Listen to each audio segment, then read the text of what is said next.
Next, o banco digital que faz acontecer. Olá, boa noite. Boa noite. Casos de sequestro relâmpago em São Paulo mostram que as mulheres têm se tornado um alvo fácil para as quadrilhas do Pix. As vítimas são pegas de surpresa quando estão no carro ou prestes a entrar. No caso mais recente, uma mulher saía do supermercado quando foi abordada em plena luz do dia. Faltava pouco para as 9 da manhã. 2 homens descem de um veículo em frente a um supermercado. Eles caminham em direção a uma mulher. Ela não aparece nas imagens, mas guardava as compras no carro quando foi abordada. Quando eu ia fechando a porta, uma pessoa vinha se aproximando e uma outra na sequência atrás dele. Eu percebi o que era, ele fica quietinha. Eu falei, não, toma, leva tudo, vai embora, e me joguei no chão. Falei, pode levar tudo. Ele, não, você vem com a gente. A vítima foi levada no próprio carro pelos criminosos. Enquanto um dirigia, o outro fazia transferências via Pix da conta dela. Numa rua movimentada, os sequestradores encontraram um carro da PM, se assustaram e abandonaram a mulher, que chamou a polícia. A única sensação que a gente tem é que a gente vai morrer. Me deram uma coronhada na cabeça. Você pensa na sua família, nos seus amigos, nos seus filhos que estão te esperando em casa. E a única sensação é essa, que você vai morrer. Um dos suspeitos logo foi preso. Os investigadores descobriram que foi para a conta dele que o dinheiro foi transferido. Ele acabou não só confessando que participou do crime, como também disse que um Pix, no valor de R$2.000 e poucos, havia sido feito para a conta dele. E, por fim, deu as características dos outros indivíduos que participaram. Minutos depois, o segundo sequestrador também foi preso. Ele tem passagens por homicídio, furto e roubo. Eles estão abordando mulheres. E no período do dia, na manhã, durante o dia, porque me parece que talvez por conta da limitação do Pix no período noturno, eles estão fazendo durante o dia, que se torna mais fácil.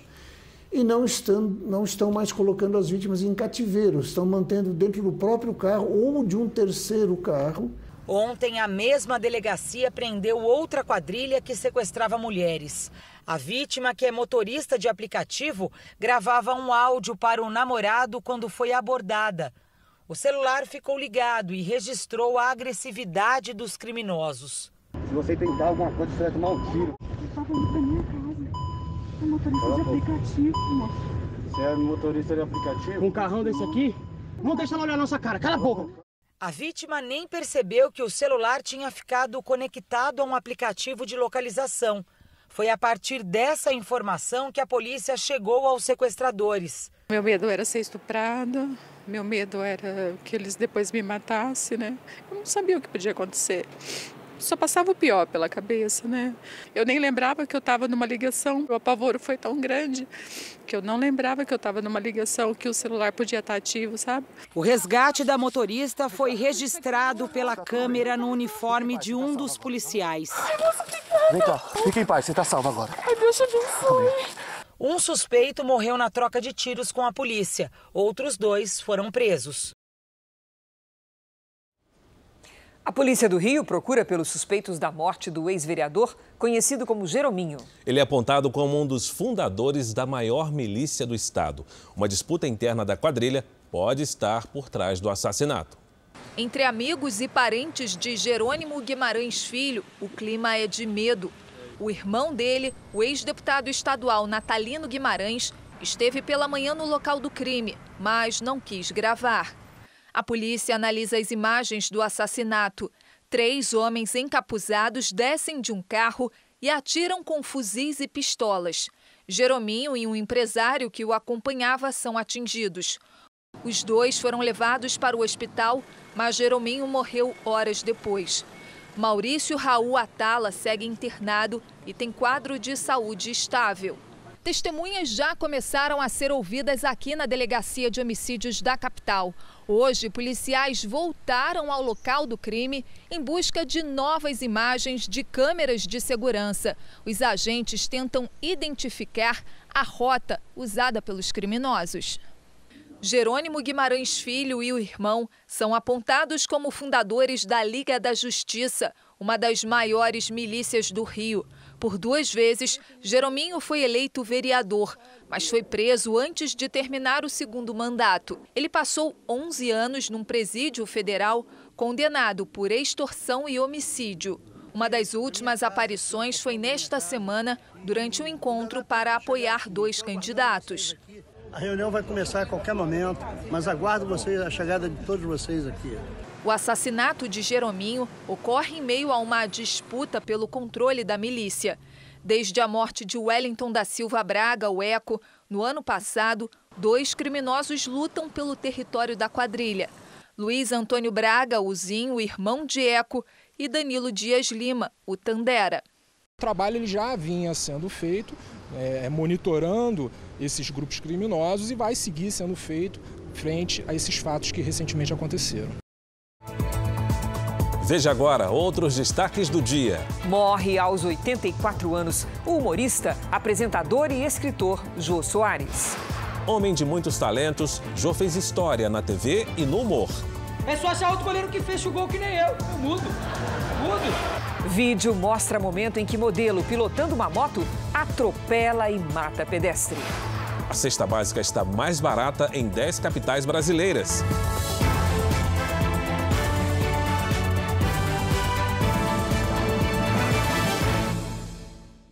Oferecimento: Investe Mais Bradesco. Seus investimentos num só app.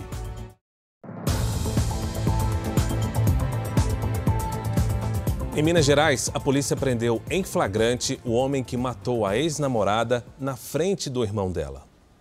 A despedida de Emily foi marcada por comoção e revolta. Thales do Vale, de 29 anos, foi preso em flagrante num motel em Belo Horizonte. Ele passou a noite no local depois de matar a ex-namorada com golpes de faca.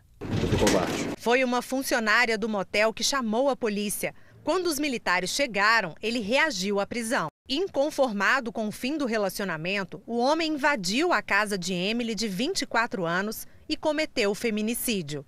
Tudo aconteceu na frente do irmão da jovem, que também foi ferido na mão. Minha irmã gostava muito dela, nunca vou esquecer. Estas imagens mostram o irmão de Emily correndo atrás de ajuda.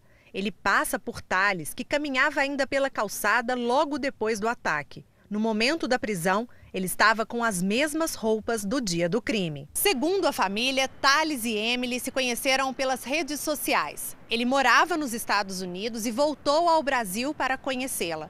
O namoro durou cerca de 6 meses. Eles chegaram a fazer planos de morar fora do país, mas Thales começou a se mostrar agressivo e a jovem decidiu terminar o relacionamento. Graças a Deus que esse cara foi pego, né? Porque eu estava com medo dele sair do flagrante, que ele pague. Foi divulgado hoje um vídeo que mostra o momento em que o modelo Bruno Krupp atropela e mata um adolescente na zona oeste do Rio. O acidente aconteceu no último fim de semana. O modelo, que segue hospitalizado, foi transferido para a UTI. Uma câmera instalada no alto de um prédio flagrou o atropelamento. Mãe e filho aparecem juntos. João tenta correr e é atingido pela moto em alta velocidade, pilotada pelo modelo Bruno Krupp, de 25 anos. O vídeo ainda registrou o socorro ao adolescente de 16 anos, que morreu no hospital. 3 dias antes de atropelar e matar João Gabriel, Bruno Krupp publicou esse vídeo. Ele está parado numa blitz da Lei Seca, no Rio de Janeiro. O modelo, que não tem carteira de habilitação e estava com a mesma moto, debochou da fiscalização. Na moral, mano, eu amo Lei Seca. Eu amo. Já é? Vamos ver qual vai ser o desenrolado da melhor forma. O veículo não foi apreendido. Uma pessoa habilitada levou a moto para a casa de Bruno. Depois do atropelamento, a defesa entregou à polícia uma placa que teria sido encontrada no local. Bruno Krupp está preso sob custódia nesse hospital particular. A família do modelo contratou um médico para acompanhar o caso. E a pedido desse profissional, Bruno foi transferido para a UTI, onde passou a noite e teria feito hemodiálise. Pela manhã, ele foi levado até uma clínica para fazer exames. Seguiu de ambulância, escoltado pela polícia. O Hospital Municipal Lourenço Jorge, para onde Bruno foi levado depois do atropelamento, diz que o modelo fez uma tomografia e que foi afastada a possibilidade de lesões graves. Bruno responde por homicídio com dolo eventual. Se condenado, a pena pode chegar a 30 anos de prisão. Morreu hoje, aos 84 anos, o humorista, apresentador e escritor Jô Soares. Jô Soares morreu na madrugada, por volta das 2 da manhã. Ele estava internado no Hospital Sírio-Libanês, em São Paulo, desde 28 de julho. O anúncio foi feito nas redes sociais pela ex-companheira do artista, a designer gráfica Flávia Pedra Soares, com quem Jô foi casado por 15 anos. A família preferiu não divulgar a causa da morte. O homem, que brilhava na TV e no teatro, era reservado na vida privada e teria pedido discrição quanto a seu estado de saúde. Jô Soares era carioca. Nasceu em 1938 em uma família de políticos e diplomatas. Foi a diplomacia a carreira que quis seguir na infância. Chegou a estudar na Suíça e falava 6 idiomas. Mas a criatividade, o bom humor e o senso crítico o levaram para as artes.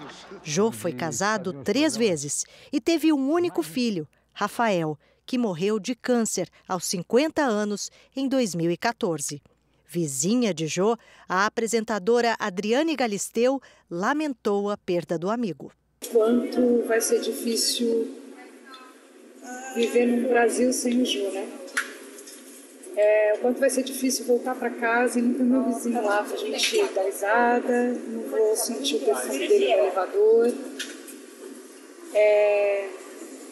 Eu tô com o coração aqui dilacerado, gente.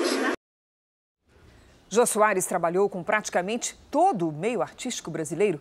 Muitos se lembram dele como um colega fundamental para o sucesso na profissão. A apresentadora do Domingo Espetacular, Carolina Ferraz, encenou uma peça em que a tradução e a adaptação do texto e também a direção foram assinadas por Jô Soares. Carolina conta como era o trabalho com Jô nos bastidores. Uma experiência deliciosa trabalhar com o Jô como diretor. Ele era um diretor muito experiente, trabalhava de uma maneira muito interessante, ele demarcava o cenário no chão, né, do ambiente onde nós estávamos ensaiando, porque ele já ensaiava com as marcas. O vasto conhecimento e o interesse por diversos assuntos são as características que mais marcaram a convivência com Jô. Um homem que era cercado por arte, a casa dele era uma verdadeira galeria de arte, era um ambiente feito para que a gente pudesse ensaiar. E eu lembro como ele recebia a todos com tamanha afetividade e a inteligência do Jô, porque ele tinha um dom de conectar tudo e todos. Ele fazia todo mundo que estava em volta dele se sentir importante. E eu acho isso extremamente louvável. Jô Soares faz parte da história da TV brasileira e influenciou diversos artistas. Foi em 1966 que aquele jovem cantor, já com bastante sucesso, conheceu Jô Soares. Nascia ali não só uma grande parceria de trabalho, mas uma bela amizade. Deve ter sido um momento e tanto, né, Ronivon? Na minha vida, foi, de fato foi. Essas parcerias a que você se referiu não podem mais ser vistas, porque os incêndios que foram seguidos na TV Record acabaram com todos eles. Mas aqui dentro eles estão guardados no meu coração e com muito carinho. Ronivon lembra como foi o começo dessa parceria. Eu fui contratado pela Record em 1966, o Jô já estava lá e muitas vezes eu fiz o programa que ele redigia, e inclusive junto com o Caso Alberto de Nóbrega, e que foi um grande sucesso. Foi, na minha opinião, o primeiro sitcom da história. Ainda nessa edição, mais informações sobre a morte de Jô Soares. Quem recebe o Auxílio Brasil já percebeu que ficou mais fácil conseguir um empréstimo. Só que é preciso prestar atenção aos juros e pesquisar bem antes de assumir uma dívida. Ailton é catador de recicláveis. O dinheiro do auxílio emergencial é um complemento para garantir a alimentação da família. Faz uma feirinha, muito pouquinho, mas dá para passar, né? Mas ele tem mais planos para o dinheiro. E isso envolve tomar um dinheiro emprestado. Comprar assim, uma casa, assim, sei lá, alugar menos uns 3 mil uma casa para ficar mais confortável com a minha mulher. O que eu precisava era de uma casa para me morar, que eu não tenho. Beneficiários do Auxílio Brasil podem fazer empréstimos consignados. O valor máximo depende de cada banco, mas a parcela não pode ultrapassar R$ 160 por mês ou 40% de R$ 400, já que o benefício de R$ 600 por mês é provisório. Algumas financeiras têm linhas de crédito específicas para beneficiários do Auxílio Brasil. As taxas de juros pesquisadas do mercado variam entre 3% e 6% ao mês, acima das taxas cobradas para aposentados e funcionários públicos, que não costumam passar de 2% ao mês. Isso quer dizer que se um beneficiário do programa pegar R$ 2.000 de empréstimo para pagar em 3 anos, com a taxa mais alta do mercado, as parcelas mensais seriam de R$ 136. Ao fim do contrato, a pessoa teria pago quase R$ 5.000. Esta planejadora financeira explica que a modalidade inclui pessoas que estavam fora do mercado de crédito, mas, ao mesmo tempo, é preciso ter um bom motivo para pegar o dinheiro. Usar essa estratégia que a gente chama de troca de dívida. A gente troca uma dívida mais cara por uma dívida mais barata para diminuir a parcela mensal a ser paga.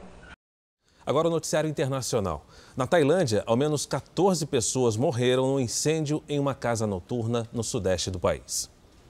O fogo começou nas primeiras horas desta sexta-feira durante uma apresentação musical. Nas imagens, é possível ver as pessoas desesperadas tentando fugir. A causa ainda é incerta, mas os bombeiros disseram que o material das paredes ajudou a espalhar as chamas. Após 2 horas, o fogo foi controlado. A Turquia concordou em pagar parte do gás importado da Rússia em rublos, a moeda de Moscou. Há alguns meses, o governo russo impôs a medida em resposta às sanções econômicas do Ocidente. Receber em rublos protege a economia russa, que vê a moeda nacional se desvalorizar menos. O anúncio foi feito após uma reunião entre os presidentes da Rússia e da Turquia na cidade russa de Sochi. Vladimir Putin disse que a Europa deveria ser grata à Turquia pelo fornecimento sem interrupção de gás. Segundo ele, o gasoduto turco é uma das rotas mais importantes do produto para o continente. A Turquia também ajudou a mediar um acordo, junto com a ONU, para a retomada das exportações de grãos ucranianos. Mais 3 navios com 58 mil toneladas no total deixaram os portos do país. O transporte acontece durante bombardeios sobre locais de armazenamento. A Ucrânia é uma grande produtora de grãos e a exportação diminui o problema da fome no mundo. Na região de Zaporizhia, moradores estão preocupados com os confrontos perto de uma usina nuclear. Um dos ataques teria acontecido perto de um dos reatores. As duas partes trocam acusações sobre a responsabilidade pelo bombardeio. A usina foi ocupada por tropas russas em março. O Departamento de Estado americano incluiu a Rússia na lista de países envolvidos com o tráfico humano. O relatório tem mais de 600 páginas. Segundo os números, boa parte das vítimas é formada por refugiados da guerra na Ucrânia. O secretário de Estado americano Antony Blinken afirmou que atualmente 25 milhões de pessoas são vítimas de tráfico humano no mundo. Segundo o documento anual, muitas das vítimas seriam refugiados ucranianos, que foram levados ao território russo durante a guerra na Ucrânia. 90% das pessoas que fugiram dos confrontos são mulheres e crianças, que ficam vulneráveis ao buscar abrigo e comida. Os Estados Unidos também relatam situações de trabalho forçado e sem remuneração, escravidão sexual e até recrutamento de crianças como soldados em campos de batalha por parte da Rússia. A embaixada russa em Washington não comentou as acusações. A presidente e fundadora da organização não governamental contra o tráfico humano, Hope and Justice Foundation, explica que esse tipo de crime movimenta o equivalente a 820 bilhões de reais por ano. Para ela, os números só vão cair quando os responsáveis forem devidamente punidos e também quando houver conscientização da sociedade. Essa cultura do abuso tem que ser mudada e começa no núcleo familiar, começa pela educação que um pai e uma mãe dão a seu filho. O relatório também aponta a China como responsável por um trabalho forçado generalizado. Os chineses operam companhias de infraestrutura, principalmente na África, na Europa e na América Latina. Esse tipo de exploração você tem aí nas fábricas de roupas, de confecções, você tem na indústria da pesca, você tem na rede de hotelaria, turismo, hospitais, agricultura, por exemplo, muito trabalho escravo. A China disse que as acusações são injustificadas e afirmou que o governo tem alcançado progresso no combate ao tráfico de pessoas. E a China suspendeu a cooperação com os Estados Unidos nas áreas de segurança e meio ambiente e manteve exercícios militares perto de Taiwan. As aeronaves militares chinesas estão usando munição real nas manobras próximas a Taiwan. Elas são uma resposta à visita da presidente da Câmara dos Estados Unidos, Nancy Pelosi, esta semana na região. A China também anunciou sanções não especificadas contra Pelosi. O governo chinês considera a ilha como parte do país. Como os exercícios militares afetam voos e rotas marítimas, os Estados Unidos chamaram o comportamento da China de irresponsável. Israel foi alvo de mais de 100 foguetes disparados a partir do território palestino. Os ataques aconteceram depois de uma operação militar que terminou com pelo menos 15 extremistas palestinos mortos. Segundo informações oficiais, caças e drones atingiram 6 locais. Postos militares e um prédio estavam entre os alvos. Um líder do grupo Jihad Islâmica estaria entre os mortos. A segurança foi reforçada na fronteira. Próximo a Gaza, soldados impediram nossa equipe de fazer imagens. Estamos a 2 quilômetros da fronteira de Gaza e neste ponto nós fomos parados. A partir daqui, ninguém sai e ninguém entra. Todo esse reforço militar é uma tentativa de evitar ataques contra moradores de Israel que poderiam acontecer em represália à suposta prisão do líder da Jihad Islâmica, um movimento armado considerado um grupo terrorista pelo governo de Israel. Em Sderot, apesar da recomendação para os moradores evitarem sair às ruas, a rotina seguiu normal. Esse vendedor diz que o país não pode parar por causa da ameaça de grupos extremistas. Já este engenheiro afirma que a situação deve ser resolvida de uma vez por todas.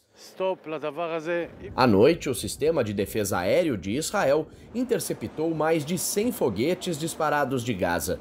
Não há registro de feridos. O ministro da Defesa, Benny Gantz, disse que as ameaças da Jihad Islâmica acabarão de uma forma ou de outra. O primeiro-ministro, Yair Lapid, afirmou que a luta não é contra o povo de Gaza, mas prometeu fazer o que for preciso para defender a população de Israel. De volta ao Brasil, vamos às notícias das eleições 2022. Hoje foi o último dia para a realização das convenções partidárias que definem os candidatos das eleições de outubro. Então vamos ao dia dos candidatos à presidência da República. Em Montes Claros, norte de Minas Gerais, Jair Bolsonaro cumprimentou apoiadores e participou de uma carreata pelas ruas da cidade.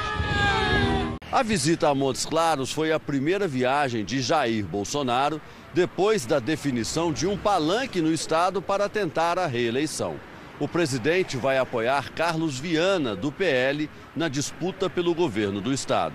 No discurso, Bolsonaro relembrou a facada que levou na campanha de 2018. Meus conterrâneos, é uma satisfação muito grande retornar a esse estado onde eu consegui uma segunda vida e também uma grande missão, a de comandar esse nosso país. O primeiro compromisso do candidato do PT, Luiz Inácio Lula da Silva, foi uma conferência sobre o Sistema Único de Saúde.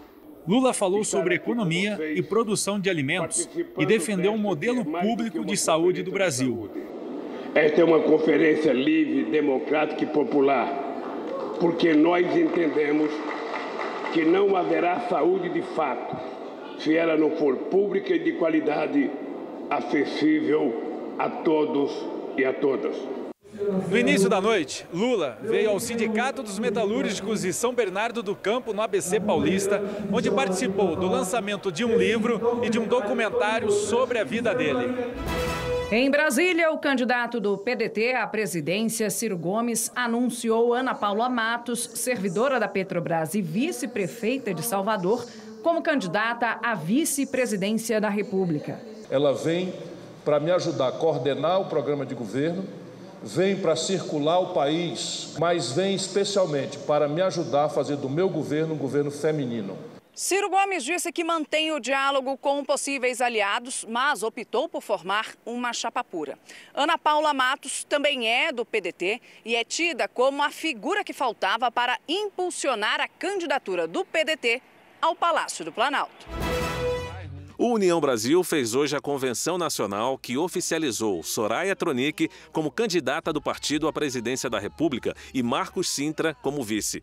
A senadora por Mato Grosso do Sul substituiu Luciano Bivar, que preferiu disputar uma vaga na Câmara dos Deputados. O problema dos brasileiros, o maior problema deles é um só, é o problema econômico. E isso afeta todas as pessoas. E nós consideramos, sim, sem sombra de dúvida, sem nenhuma arrogância, que nós temos a solução. Os candidatos Pablo Marçal, do PROS, Felipe Dávila, do Novo e Roberto Jefferson, do PTB, não tiveram compromissos públicos de campanha. A candidata do MDB, Simone Tebet, anuncia nesse momento o apoio do Podemos à sua candidatura em um hotel de São Paulo. O ministro do Supremo, Alexandre de Moraes, negou o pedido da Procuradoria-Geral da República para arquivar a investigação contra o presidente Jair Bolsonaro pela suposta divulgação de informações sigilosas da Polícia Federal. Na decisão, Moraes diz que o pedido foi apresentado fora do prazo.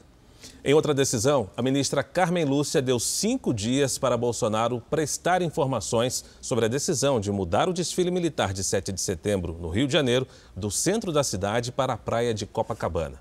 Opositores do presidente alegam que a troca tem motivação eleitoral e configura abuso de poder.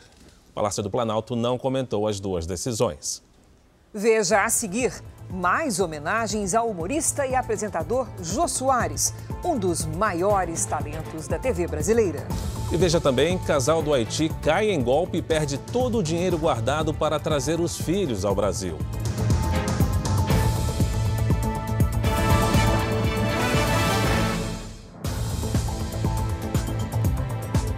Em uma decisão inédita, um ativista americano terá de pagar uma indenização milionária por espalhar notícias falsas sobre o pior atentado a uma escola dos Estados Unidos.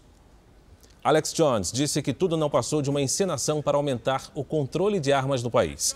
Ele terá que pagar cerca de 21 milhões de reais aos pais de uma das vítimas que alegaram receber ameaças por causa dessas mentiras. Em 2012, um jovem com acesso a armas matou 20 crianças e 6 funcionários da escola Sandy Hook. Já na Indonésia, a polícia do país anunciou hoje que um brasileiro foi preso acusado de traficar cocaína na ilha de Bali. No total, 6 pessoas foram detidas no final de julho. Além do brasileiro, havia outros 2 estrangeiros, um mexicano e um britânico. As identidades não foram reveladas. Se condenados, eles podem pegar de 5 anos de prisão até mesmo a pena de morte. O brasileiro foi acusado de fabricar a droga. Além de mais de 800 gramas de cocaína, também foram apreendidos êxtase e maconha com os suspeitos. Em 2015, 2 brasileiros foram executados por tráfico de drogas na Indonésia. A Câmara Municipal de Curitiba aprovou a cassação do mandato do vereador Renato Freitas, do PT, por quebra de decoro parlamentar. Foram 23 votos favoráveis à perda do mandato, 7 contrários e 1 abstenção. Em fevereiro, ele liderou uma manifestação contra o racismo e invadiu uma igreja de Curitiba, onde ocorria uma celebração. O vereador do PT diz que não foi uma invasão, porque a cerimônia já havia terminado. O Jornal da Record volta a falar sobre a morte de um ícone da cultura brasileira. Jô Soares deixou um enorme legado, principalmente no humor. Os personagens, os bordões e a ironia na medida certa são as maiores referências para os admiradores. O humorista Hélio de la Penha ressalta o pioneirismo de Jô Soares na forma de fazer rir, que é copiado até hoje Brasil afora.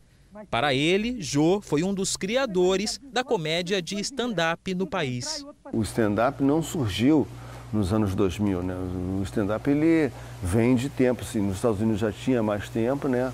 Anos 50, tal. No Brasil você já tinha o Zé Vasconcelos, Jô Soares, Chico Anísio, a Gildo Ribeiro Costinha, Dercy Gonçalves, todos eles faziam show, uma pessoa só e um microfone, sabe? Então isso é um one man show. Então isso é o stand-up, é a essência do stand-up, né? Até fazendo programas de entrevistas, Jô Soares mantinha a essência bem-humorada.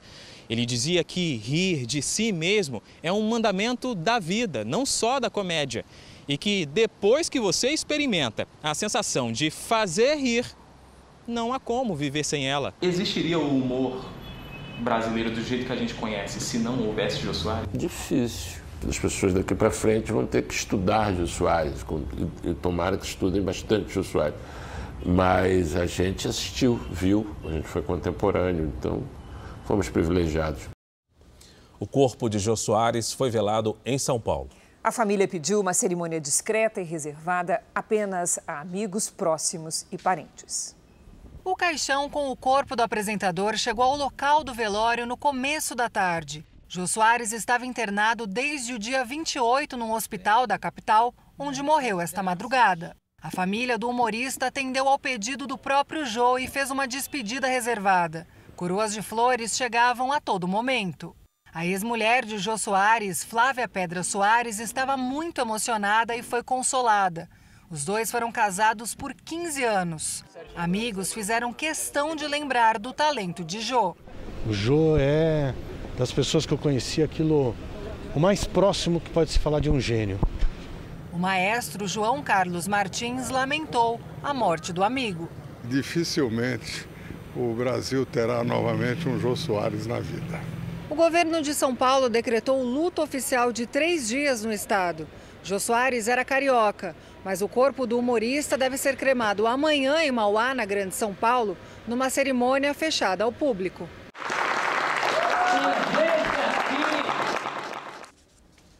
E ainda nessa edição, uma homenagem a Jô Soares.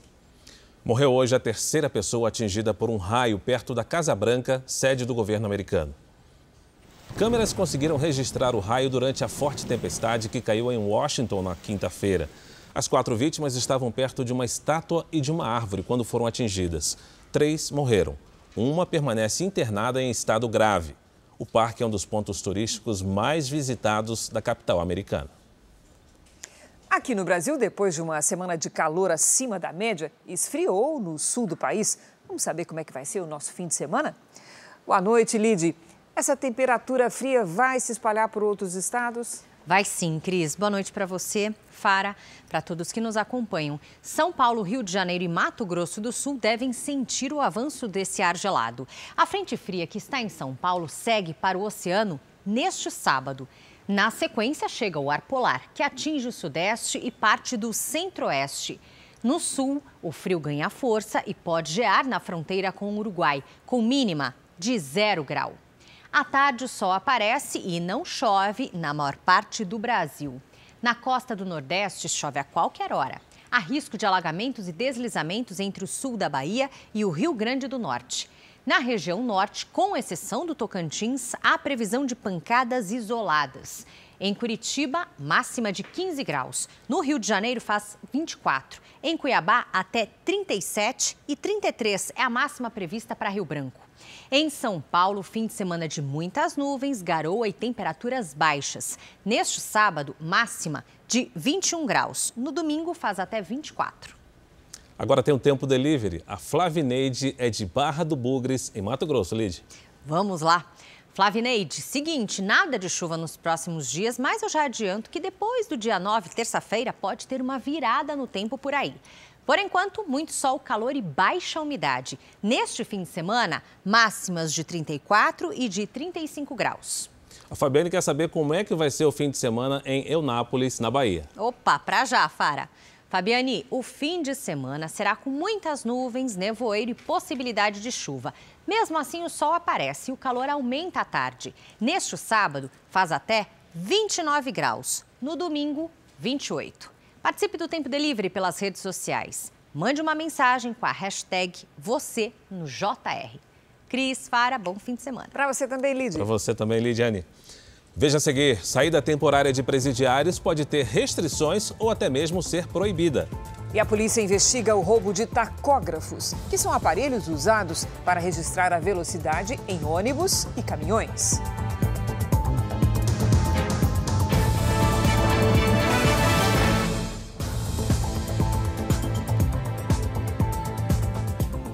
No Rio Grande do Sul, um casal de haitianos caiu num golpe de uma falsa agência de viagens e perdeu todo o dinheiro que tinha guardado para trazer os filhos para o Brasil.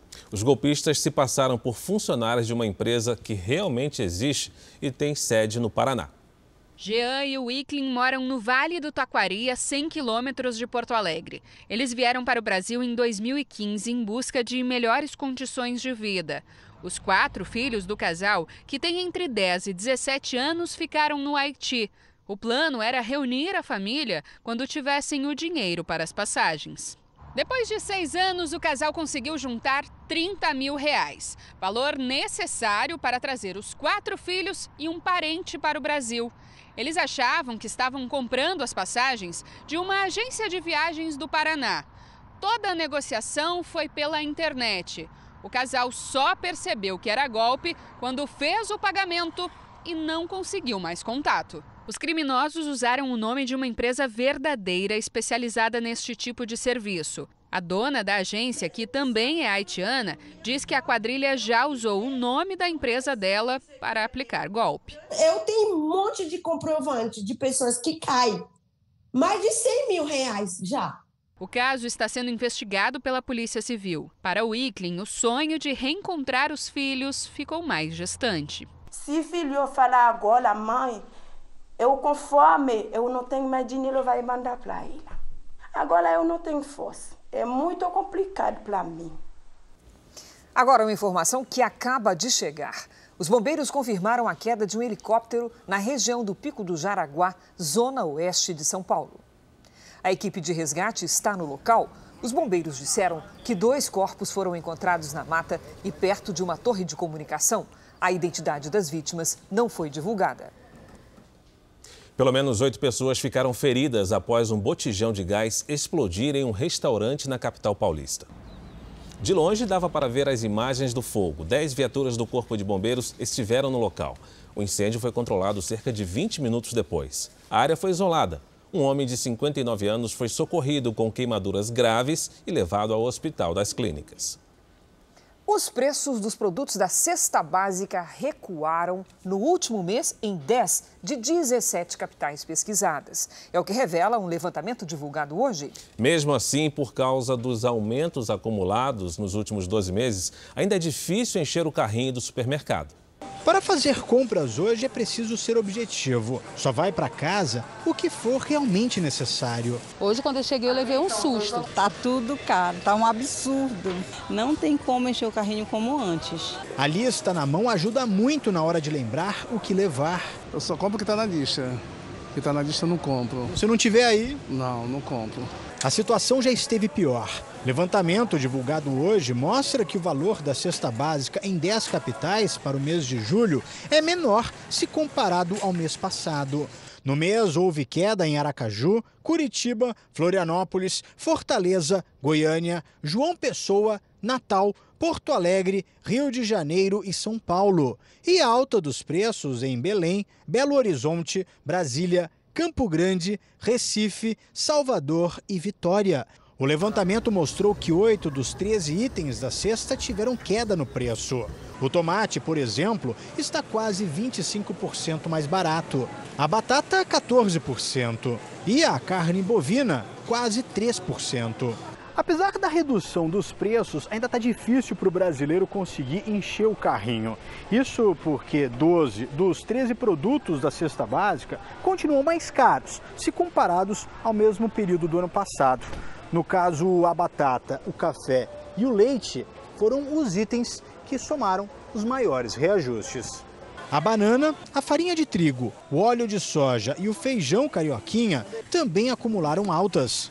O conjunto de alimentos ele teve uma redução na maior parte das cidades, puxado por esses produtos in natura, porém você tem ainda alguns produtos com altas expressivas, como o leite. Segundo a pesquisa, a cidade de São Paulo tem a cesta básica mais cara do país, seguida por Florianópolis Porto Alegre e Rio de Janeiro. Na Casa da Rose, alguns produtos foram substituídos para que a alimentação coubesse no orçamento. Antigamente aqui a gente consumia carne vermelha 2, 3 vezes na semana. Hoje não.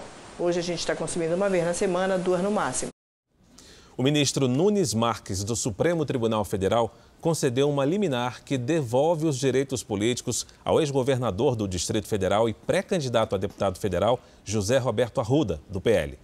Nunes Marques atendeu a um pedido da defesa de Arruda, que questiona 2 condenações do ex-governador. 4 candidatos à presidência da República já contam com segurança da Polícia Federal. A PF vai gastar quase 60 milhões de reais para garantir a segurança dos presidenciáveis. Imagens exclusivas obtidas pelo Jornal da Record mostram o treinamento dos agentes que irão atuar na missão. Cerca de 30 policiais serão destinados para cada candidato. O número será definido por meio de uma novidade adotada este ano: a avaliação de risco a que cada candidato está exposto. Com base nessa análise, a gente consegue indicar para cada candidato, de maneira personalizada, que tipo de classe de equipe de proteção a gente vai utilizar. Além dos agentes que estão na segurança dos candidatos, os policiais federais que atuam nos estados vão reforçar as equipes. As polícias militar e civil também vão dar apoio nos eventos envolvendo os presidenciáveis. O ex-presidente Lula é um dos 4 candidatos que já contam com a segurança da Polícia Federal. Essa semana ele tomou um susto durante um evento em Teresina, no Piauí. Felizmente, o homem que invadiu o palco era apenas um apoiador. A preocupação com ataques aos candidatos aumentou muito com a polarização política do país e com o que aconteceu em 2018, quando o então candidato Jair Bolsonaro foi vítima de uma facada em Juiz de Fora, Minas Gerais. É natural num processo eleitoral que ele queira ter contato com o público. Então, nós tivemos que treinar isso, que aperfeiçoar a nossa doutrina para que a gente possa fazer essa segurança considerando o contexto eleitoral. A segurança do presidente da República é feita pelo Gabinete de Segurança Institucional. Mesmo durante o período eleitoral, é o GSI quem cuida dos detalhes da proteção de quem ocupa o cargo político mais importante do país. A segurança de Jair Bolsonaro já foi reforçada por conta das eleições. Uma das preocupações é que ele sempre procura o contato com o público nos locais que visita. Agora imagine você acordar e não encontrar o próprio computador. Foi o que aconteceu com um casal em Salvador. Um criminoso pulou o muro do condomínio, invadiu o apartamento com os moradores dentro e furtou o equipamento. As vítimas só perceberam horas depois. Foi tudo muito rápido. Câmeras de segurança registraram a ação. O criminoso força o portão da garagem e sai tranquilamente com a bicicleta de um morador. No bairro vizinho, área central de Salvador, um homem pula o muro do prédio e invade um apartamento. Em seguida, pega um computador e sai pelo portão da frente, levando também as chaves da casa. O equipamento era material de trabalho de Alexandro. Eu sou produtor musical e eu trabalho gravando CDs de pessoas, e os CDs que eu ainda estava em andamento, estão tudo no computador. No dia da invasão, Alexandro e a esposa estavam em casa dormindo e não perceberam a movimentação. Na rua a gente se sente seguro e dentro de casa agora também a gente tem que se sentir inseguro, com medo. Quer dizer, hoje nós somos presos, prisioneiros da violência. O suspeito já foi identificado, mas segue foragido. A violência fez crescer a procura por segurança privada. Em algumas capitais, como Salvador, empresas especializadas registraram um aumento de cerca de 50% na contratação de serviços. Sistemas de alarme têm sido os mais procurados. Com câmeras espalhadas por terraços, pátios e corredores, é possível traçar até o perfil do criminoso. Ele traz a sensação de segurança para o cliente, pois ele pode acompanhar todo o serviço através do aplicativo no celular, inclusive as câmeras. Então, a gente trabalha em conjunto, o nosso central, com o cliente, para poder inibir esse tipo de situação. A polícia de São Paulo investiga uma série de roubos inusitados. 70 tacógrafos, aqueles aparelhos que registram a velocidade dos veículos, foram levados de 6 empresas de transporte. A ação dos criminosos é rápida. Veículos estacionados nos terminais durante a troca de turno dos funcionários são os alvos preferidos, como mostram as imagens das câmeras de segurança. 70 tacógrafos já foram levados de 6 empresas de transporte da capital paulista. Aí nós temos, além da perda do equipamento, a recuperação de todo o painel, né, de comando do veículo, que é estragado, é danificado. Então, é um prejuízo atrás do outro. Para nós, o pior, né, de tudo é o fato da gente não poder contar com esse ônibus na operação da frota. O equipamento é obrigatório em veículos com capacidade para 10 ou mais passageiros e possui um número de identificação. Por isso, a compra e a instalação da peça, negociada no mercado paralelo, é irregular. O tacógrafo custa R$ 2.500 e é retirado de um painel como este. Com os danos ao painel, o prejuízo chega a cerca de R$ 15 mil. O aparelho funciona como a caixa preta de um ônibus. Ele registra informações importantes como velocidade, aceleração e o tempo em que o veículo fica parado entre uma viagem e outra. É com base em registros como esse que a polícia investiga os furtos e também a possível existência de um esquema para venda e compra. Para dificultar a ação dos criminosos, as empresas passaram a reforçar a segurança dos equipamentos. Onde a gente faz a instalação, aí está reforçando com uma estrutura metálica. Os novos assaltos fazem com que os veículos tenham de ficar fora de circulação. Menos transporte nas ruas, mais gente nos pontos de ônibus. Tem vezes que a gente fica 40 minutos esperando o ônibus. As saídas temporárias de presos podem sofrer grandes restrições ou até mesmo deixar de acontecer. Uma proposta aprovada esta semana na Câmara dos Deputados será analisada agora pelo Senado. Cerca de 5% dos condenados não retornam aos presídios e muitos ainda cometem outros crimes após sair. As saídas temporárias dos presos seguem as mesmas regras desde 1984. Um benefício para condenados em regime semiaberto com histórico de bom comportamento e que pode ser concedido em feriados e para atividades fora dos presídios até 5 vezes por ano. O limite das saidinhas é de 7 dias, mas tem presos que aproveitam esse direito para fugir e até para cometer novos crimes. No Rio de Janeiro, na última saída temporária do Dia das Mães, dos 1.431 detentos que deixaram a cadeia, 248 não retornaram. Em Minas Gerais, na mesma data, o benefício foi para 1.473 condenados. 96 se tornaram foragidos. Em São Paulo, no mês de junho, dos 34.500 presos que saíram, menos de 4% não voltaram. As saidinhas costumam provocar comoção quando envolvem culpados por crimes de grande repercussão. Foi assim com Suzane Richthofen, condenada pelo assassinato dos pais, e também com Ana Carolina Jatobá, presa pela morte da enteada, Isabela Nardoni. A proposta de mudança na legislação começou no Senado, que aprovou um projeto que limitou as saidinhas com critérios mais rigorosos. Já o texto que passou na Câmara foi mais longe. Os deputados decidiram revogar completamente o benefício e impedir que os presos sejam autorizados a ir para as ruas durante o cumprimento das penas. Para este advogado criminalista, a mudança é um desejo da sociedade. Há uma nítida percepção social e das autoridades de segurança pública de que com as saídas temporárias, o número de crimes nos municípios ele aumenta exponencialmente em razão de alguns presos saírem temporariamente e voltarem a delinquir. Este outro advogado é contra o fim das saidinhas. Diz que essa decisão pode dificultar a ressocialização dos presos. É uma maneira do preso voltar a ter contato com o lado de fora, com a família, de procurar uma ocupação enquanto ele ainda não é posto totalmente em liberdade. Depois da aprovação pelos deputados, o projeto vai ser novamente analisado pelo Senado, que pode confirmar o novo texto e a revogação das saidinhas, ou ainda fazer alterações na proposta. Uma trajetória única e marcante na TV e nas artes brasileiras. Jô Soares começou sua história com o grande público aqui na Record TV. O jovem que foi preparado para ser diplomata, culto e poliglota, se encantou cedo pelo mundo da comunicação e das artes cênicas. Foi o Betinho, que é o capitão do time. José Eugênio Soares se destacou em todas as emissoras por onde passou.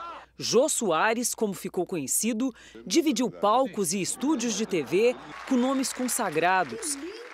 E também ajudou a descobrir e formar novos talentos. Eu não sou palhaço, eu sou candidato a rei do Brasil. Foi na Record que ele se consagrou com Família Trapo, com outros programas de humor, que foi uma história maravilhosa até chegar aos dias atuais. Um dos nomes mais marcantes e versáteis da TV brasileira começou a sua carreira aqui na Record, num programa ainda na década de 50. Mas o que pouca gente sabe é que foi também aqui na emissora que a história de Jô Soares se confunde com a história de uma das maiores paixões nacionais, as novelas. Um dos pioneiros da TV brasileira atuou no programa A Praça da Alegria e no humorístico Família Trapo, atração que fez história entre 1967 e 1971. Começou cuidando dos roteiros até ganhar o papel do mordomo gordo. Levanta, mas devagar. Você vai quebrar tudo. Milagre! Era tudo atrapalhado, mas um atrapalhado que dava certo e era muito divertido.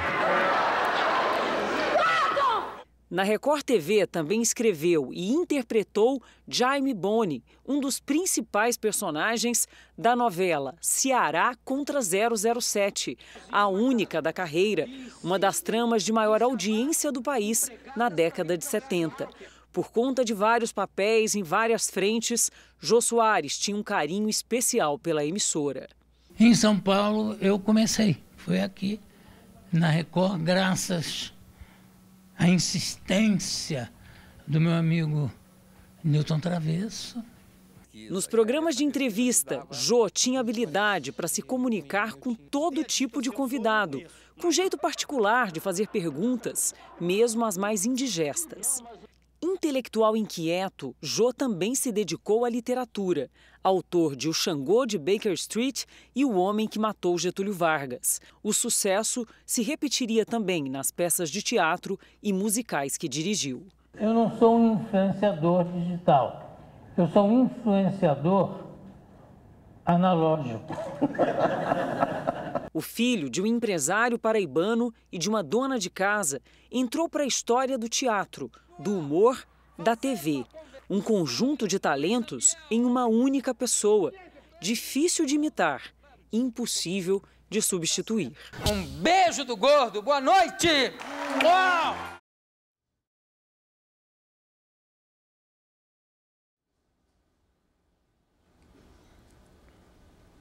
Essa edição termina aqui. À 00:30 tem mais Jornal da Record. Fique agora com a série Reis. E na próxima quarta, a estreia da 3ª temporada.